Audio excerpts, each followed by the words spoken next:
केदारनाथ मंदिर बन रहा है दिल्ली में, उस पर क्या कहना है? देखिए, प्रतीकात्मक केदारनाथ नहीं बन सकता है।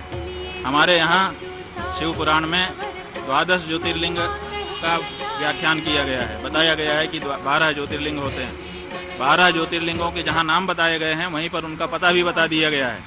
और ये कहा गया है जैसे सौराष्ट्रे सोमनाथम, पहले कहा सौराष्ट्र माने पता, उसके बाद कहा सोमनाथ, उसी तरह से केदारम हिमवत पृष्ठे, जो केदार है वो हिमालय के पृष्ठभाग में है, माने हिमालय में केदार है।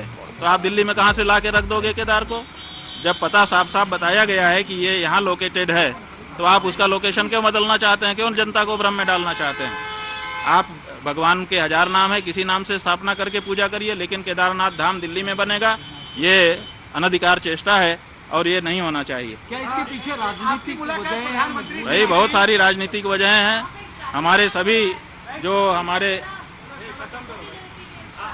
हमारे धर्म स्थान हैं वहाँ पर राजनीति वाले प्रवेश कर रहे हैं, और अब हमारे धर्म स्थान में जहाँ प्रवेश करने में दिक्कत हो रही है, आप केदारनाथ में देखिए 228 किलो सोने का घोटाला हो गया।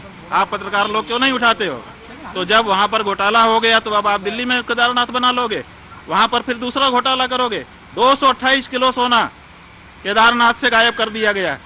ये कहाँ का नियम है? क्यों नहीं उठाते हो प्रेस वाले इस बात को? आज तक कोई जांच तक नहीं बैठाई गई। 228 किलो सोना का घोटाला केदारनाथ में हो गया। कौन जिम्मेदार है? क्यों इस बारे में जांच नहीं होती है? क्यों भाई इस बारे में निर्णय नहीं होता है? और अब आप कहेंगे हम दिल्ली में ही केदारनाथ बना लेंगे, ये नहीं हो सकता। ये हम सब लोग हिंदू धर्म के, सनातन धर्म के पालन करने वाले लोग हैं। हमारे यहाँ पुण्य पाप की भावना बताई गई है। सबसे बड़े पाप गौ घात आदि बताए गए हैं, लेकिन उससे भी बड़ा घात विश्वासघात बताया गया है। आपके जो उद्धव ठाकरे जी हैं, इनके साथ विश्वासघात हुआ है, और इसी बात की पीड़ा बहुत सारे लोगों के मन में है। तो आज हम यहाँ पर उनके अनुरोध पर आए, उन्होंने स्वागत किया। हमने उनसे ये कहा है कि हम सबके मन में इस बात की पीड़ा है कि आपके साथ विश्वासघात हुआ। जब तक पुनः महाराष्ट्र के मुख्यमंत्री की कुर्सी पर आप विराजमान नहीं हो जाते, तब तक हम लोगों के मन का ये जो दर्द है, पीड़ा है, ये दूर नहीं हो सकती है। तो उन्होंने कहा है कि जैसा आप लोगों का आशीर्वाद होगा हम करेंगे। महाराज जी, लेकिन हिंदुत्व की बात कर रहे हैं कि जो विश्वासघात की बात कर रहे हैं, ठाकरे से निकला, वो कहते हैं कि हिंदुत्व हमारा हिंदुत्व है। बीजेपी कहती है कि हमारे साथ विश्वासघात हुआ है। देखिए, किसका हिंदुत्व असली है तो ये जानना पड़ेगा कि जो विश्वासघात करे वो हिंदू नहीं हो सकता है। जो विश्वासघात सह ले वो तो हिंदू होगा, क्योंकि उसके साथ विश्वासघात हुआ है। तो जिन लोगों ने विश्वासघात किया वो कैसे हिंदू हो सकते हैं? नहीं, बीजेपी का कहना है कि पहले उद्धव ठाकरे ने बाकी लोगों के साथ मिलकर उनके साथ विश्वासघात किया, और यही वजह है कि बाद में उत्तराधिकारी आपको बोलते हैं हम हैं, उनके विचारों के उत्तराधिकारी है। उद्धव जी बोलते हैं हम हैं विचारों के उत्तराधिकारी। भाई हम कह रहे हैं कि उद्धव ठाकरे जी के साथ विश्वासघात हुआ है। अब इसे में आप समझ लीजिए। ये बीजेपी ने, इसलिए पूरे महाराष्ट्र की जनता इस बात से पीड़ित है।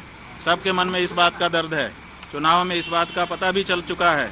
अब तो ये बात प्रमाणित हो चुकी है कि महाराष्ट्र की जनता इस बात को मानती है कि उद्धव ठाकरे जी के साथ विश्वासघात हुआ है, और ये ठीक नहीं है। ये जनता का भी अनादर है। जनता जिसके लिए बहुमत देती है उसको उसके समय तक के लिए बनाए रखना चाहिए। बीच में सरकार को तोड़ देना और बीच में जनमत का अनादर करना, ये अच्छी चीज नहीं है।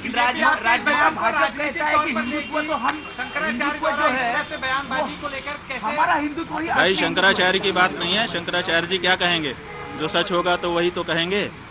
हमें राजनीति से लेना देना नहीं है, लेकिन विश्वासघात तो हमारे यहाँ पाप बताया गया है। ये तो धर्म का मामला है ना, पाप और पुण्य। और इस बारे में कौन बोलेगा? राजनेता बोलेगा। इस बारे में तो धर्माचारी ही बोलेगा।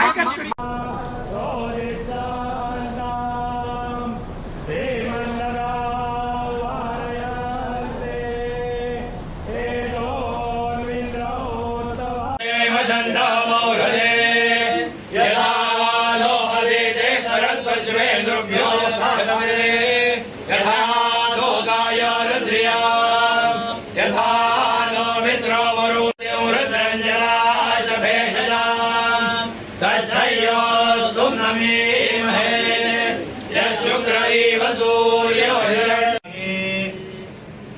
अपवित्रः पवित्रो वा सर्वावस्थाङ्गतो विवाह यत्परे पुण्डरीकाक्षं सभायाभ्यन्तरः शुचिः सर्वं शुचिः अतध्यानम् नमो गुरुभ्यो गुरुपादुकाभ्यो नमः परेभ्यः परपादुकाभ्यः आचार्य सिद्धेश्वर पादुकाभ्यो म्यो विश्वतो धृत्वार्घ्यातिष्ठदशाङ्गुलाम् पूर्वस्वासुनारविन्दाक्षान् नमः अवाहयामि अवहनार्थे अक्षतान् समर्पयामि ओम गुरुशले वेदौ सर्वै यद्बोधयच्च जी से आपने कल मुलाकात की, उनको आशीर्वाद दिया कल।